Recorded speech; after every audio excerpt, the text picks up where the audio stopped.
responsibly, because a German sniper picked up, it was a long shot, it was, I'd say 300 yards, and they shot the toilet paper out of his hand, and I think he thought that the Lord had deserted him in his hour of need.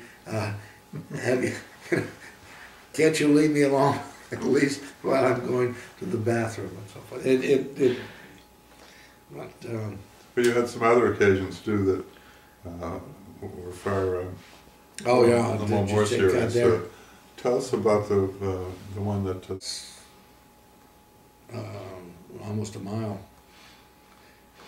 The 116 bled there and took quite a beating. But our casualties were some on the beach, but you know, looking back on it, I've seen a lot more casualties in other locations. If you get hit by an artillery barrage and you're in the wrong place, boy, you know, there go 25 or 30 people right in front of you. But the land sloped down from Veerville on the west. The bluffs gradually went down to the point where they got to the 1st Division area. I don't think that, and it was a gradual slope up, so it was quite different. And that's where, having been in combat before, the 1st Division was the right unit in the right place and so forth. I don't think they could have done a damn bit better than we did down in our area, because they're the bluffs, and we're looking down at you, and we can kill you 4 ways to Sunday.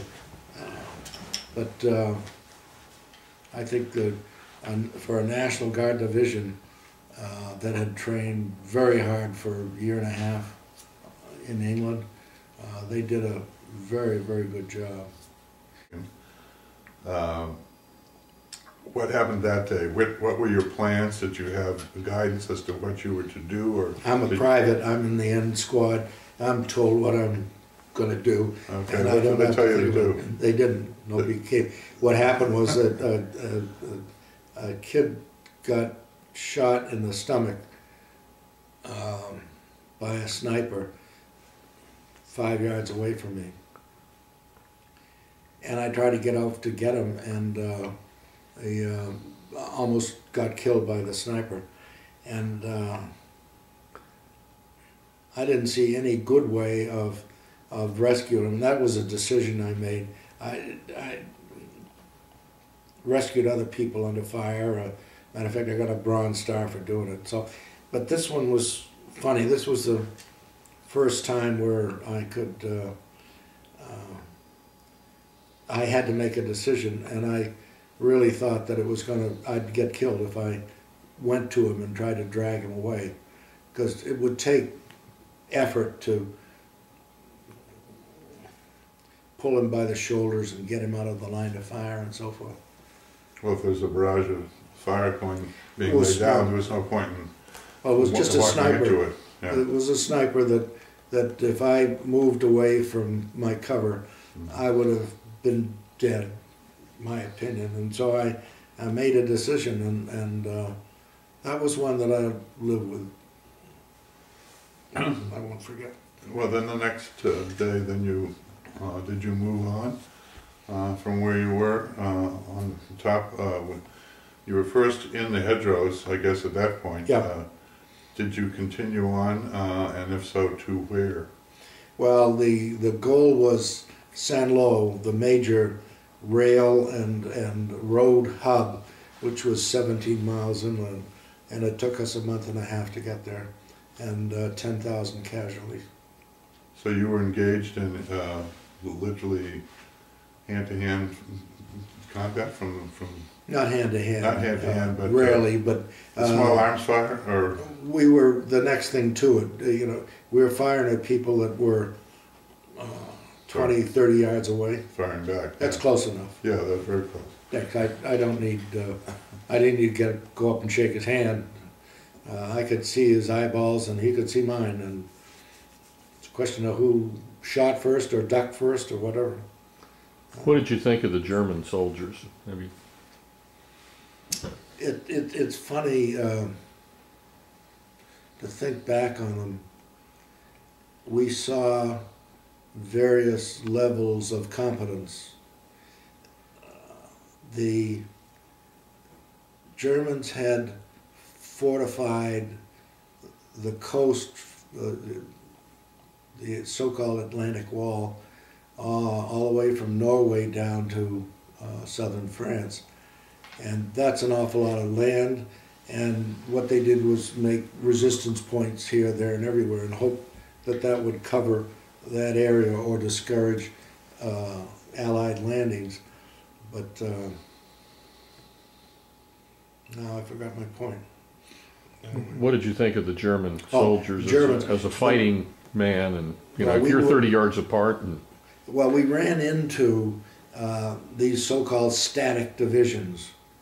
And by static, they meant they were put in place to defend a bunker, and they weren't asked to double time 20 miles down the road or to climb cliffs or do anything exotic.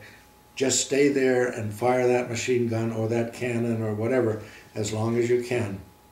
And when you ran out of ammunition, give up. Now these were where we were running into Poles and Russians and everybody that had been captured by the Germans, where they needed to fill out these bunkers and so forth. They went to these Russian soldiers and said, you have a choice. We're going to shoot you or starve you, or you can join the German army and we're going to put you in that bunker and we're going to put a German sergeant in charge of you, and you're going to fire as long as he tells you, and if you don't, we'll shoot you. That caliber of soldier was pretty evident to look at. And what was disconcerting was when I got the first soldiers from, was it China? One of the, where the Russians had drafted Orientals, and I thought, damn it, the Japanese are here, we're fighting them too. Because it was obviously an Oriental face that I was looking at, and that threw us for a challenge. But okay, so you've got the static divisions that stay in place. You then have strategic divisions. The one that hurt us the most was the 352nd Infantry Division, and they were stationed in Saint-Lô, 17 miles away. If they perceived an attack somewhere along their front, they had some mobility. Not an awful lot. Trucks were in total short supply, so they would have a lot of horses. They had millions of horses, literally millions of horses with which to move around in, and we were forever going by horses beside the road that had been killed by airplanes strafing them and so forth. And they had the most beautiful saddlery that the Germans could come up with, and there they were lying with all the results of being dead for a couple of days. So Don, you had gone through D-Day, you had gotten up, you were going towards St. Lo. What were you doing for supplies and ammunition and food, and what was your supply line like, and who was in charge of it? Well, each division had its own supply train. We had our own trucks, 2.5-ton trucks, to come from where the major storage areas were, to bring them forward to regiment. From regiment they were brought down to battalion, and then there were various classes of supplies. We had a lot of... But how did they get how did they get into France? Oh, they would have LSTs that came right up on the beach, While we had the artificial harbors, they could go up and dock and unload like any freighter would in any port in the world. So it was... So supplies were not a problem for you, that you were going to until there was a major storm in the middle of June that wrecked the American mulberry totally. And they took bits and pieces of it and repaired the British mulberry. There were two of these artificial harbors, and to this day you can see some of the remnants down at Arromanch where you'll see the various devices that made up a mulberry. They're rusty now in the seawater, but parts of it were concrete, and they're it's hard to stand up to the Atlantic storms that come off, but there they were. So they had a very sophisticated way. By this time, we had experience in the Pacific and in the Mediterranean of how to supply units that had gone ashore. So that wasn't the problem. We did a very good job. We had pipelines under the ocean that brought in petroleum, all classes of artillery, shells, and medical supplies, individual rations for a soldier, and so forth. Did was there a specific battle for St. Lo? Was that a major encounter, or did you gradually just take it over? How did that work?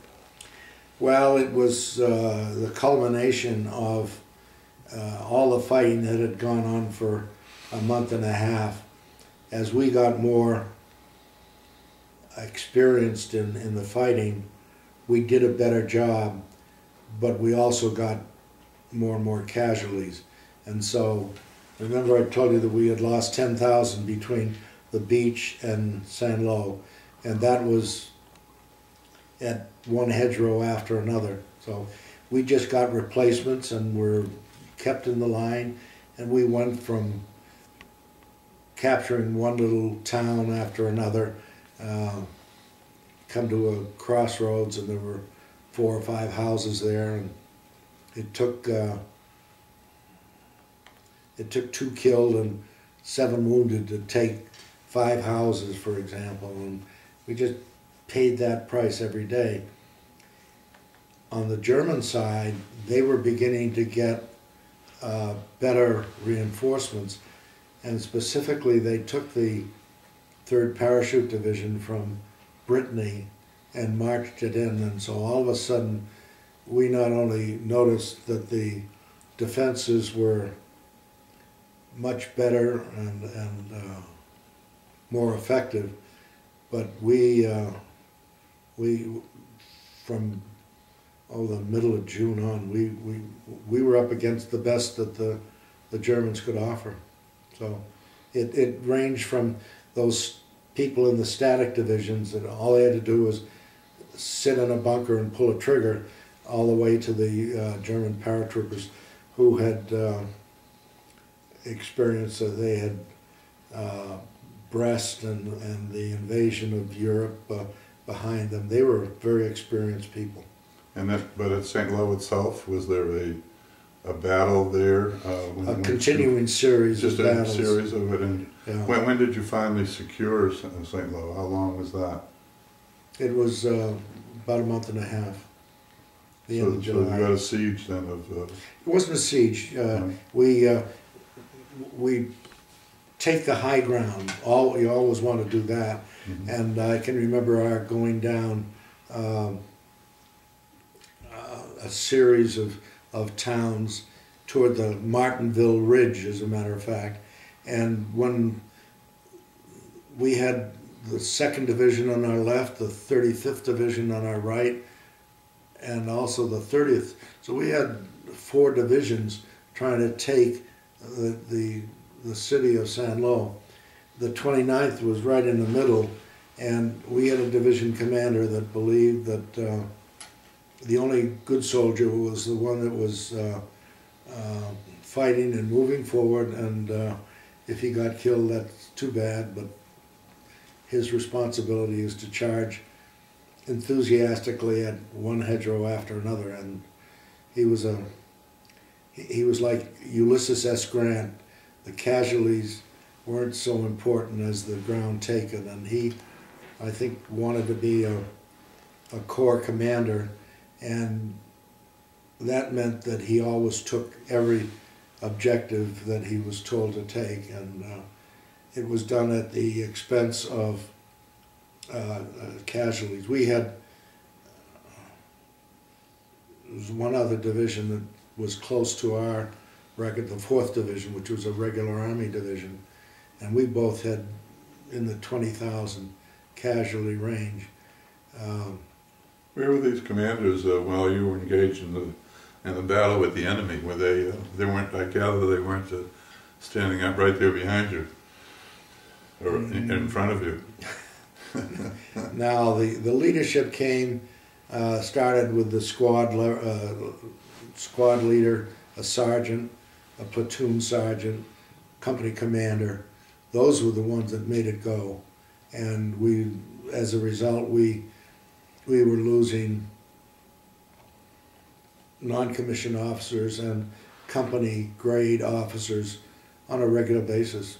The turnover. That's why I first got a squad, then a section, then a platoon. I got it not because I was the best looking, but there were gaping holes in all of the platoons in my company, and we had a funny thing happen when we were within a couple of miles of San Lo. A division came up, 35th Division was brand new to combat, and we're sitting with our feet hanging in the foxhole, and all of a sudden this whole group of people came up, and what I noticed first of all was that they were so terribly clean.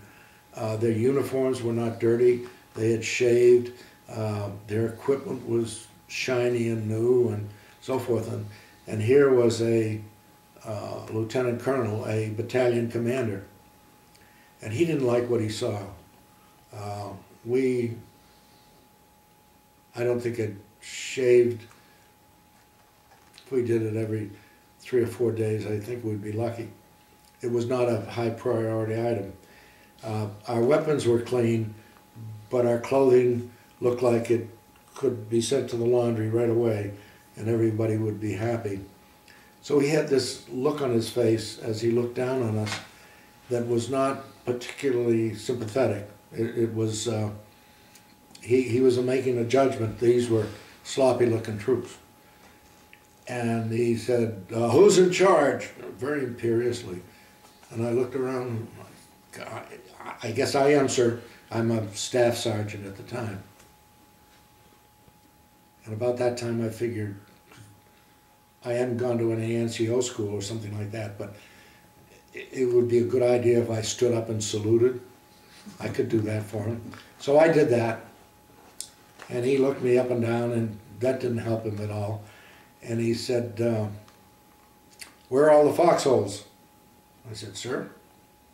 He said, "Where are all the foxholes for your troops?" I said, "We've got 35 men left out of 220. We've got enough foxholes for our 35. Do you want us to dig some more?" I was puzzled by the question. And then it began to dawn on him that these people looked terrible because they'd been fighting for a month and a half and had been losing people every day and were getting pretty damn worn down. And that's what he was looking at. And he sort of accepted it, but I don't think he wanted to because he could see his own people in a couple of weeks looking the same way. So we had the famous, "Where are all the foxholes?"